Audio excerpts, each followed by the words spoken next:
L-erba' filgħodu l-Parlament iddiskuta l-estimi finanzjarji tal-Ministeru għall-Fondi Ewropej u l-implementazzjoni tal-programm elettorali. Il-Ministru Stefan Zinzo Azzopardi ħabbar li matul is-sena d-dieħla il-Gvern ser jinvesti mal-24 miljun euro fi proġetti ta' spazji miftuħa flimkien mal-Aġenzija Project Green. Qal li l-proġetti jinkludu siti madwar Malta fosthom għat-tieni fażi tal-Park ta' Benajsa f'Virzabuġa, għall-Park f'Baħar iċ-Ċaq, Masġar Bike Park f'Bormla u għall-Fgura District Park. Qal li nofs il-miżuri tal-budget tas-sena d-dieħla huma maħsuba biex iwettqu proposti li joħorġu mill-manifest elettorali Malta flimkien. Kompla jgħid bil-finanzjament mill-Unjoni Ewropea, il-Gvern qed isostni l-finanzi tal-pajjiż li huma fis-sod bi gvern li jagħti lin-nies fosthom bit-tnaqqis fit-taxxa u ma jeħdulhom xejn. Ir-rimarka li dan jikkuntrasta mal-awsterità li implementa Gvern nazzjonalista u li qal jidher għadu jemmen fiha fosthom fil-kwistjoni tal-prezzijiet tad-dawl u l-ilma.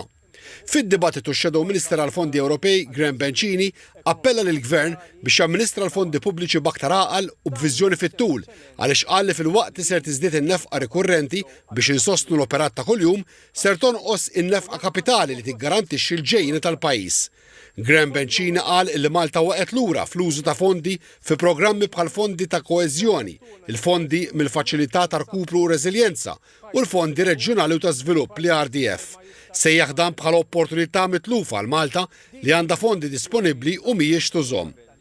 Il-Ministru Zinzo Azzopardi wieġeb li l-kelim tal-Oppożizzjoni mhuwiex korrett għaliex iċ-ċifri ta' kemm intużaw fondi jirriflettu dak li l-Unjoni Ewropea tkun ħalset u ma jirrappreżentawx proġetti u inizjattivi li xogħol dwarhom jinsab għaddej. Dr. Zinzo Azzopardi qal li fil-fondi ta' koeżjoni biss Malta hija s-sitt l-aktar pajjiż li użat dawn il-fondi. Ix-Shadow Minister Graham Bencini propona entità ta' appoġġ għal laqdiet mhux governattivi li jipproponu proġetti għal finanzjament Ewropew u li jkun hemm punt wieħed ta' għajnuna teknika għal bdiewa u sajjieda kemm għal mili ta' applikazzjonijiet kif ukoll għal ħlas. Il-Ministru Zinzo Azzopardi wieġeb li l-entità waħda dwar il-fondi proposta teżisti u hija Servizzi Ewropej Malta waqt li qal li l-Gvern qed jikkunsidra aktar għajnuna lil laqdiet mhux governattivi biex jibbenefikaw minn fondi Ewropej.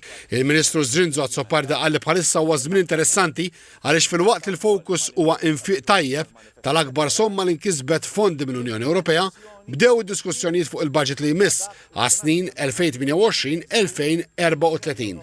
F'dan l-isfond ħabbar li qed issir analiżi tar-realtajiet ta' Malta għaliex minkejja tkabbir ekonomiku tajjeb jeżistu realtajiet li jridu jiġu sostnuti. Dr. Zinzo Azzopardi assigura li l-impenn tal-Gvern huwa li jinkiseb ftehim ġust li assigura li l-ekonomija tkompli tikber u jitħares l-interess nazzjonali.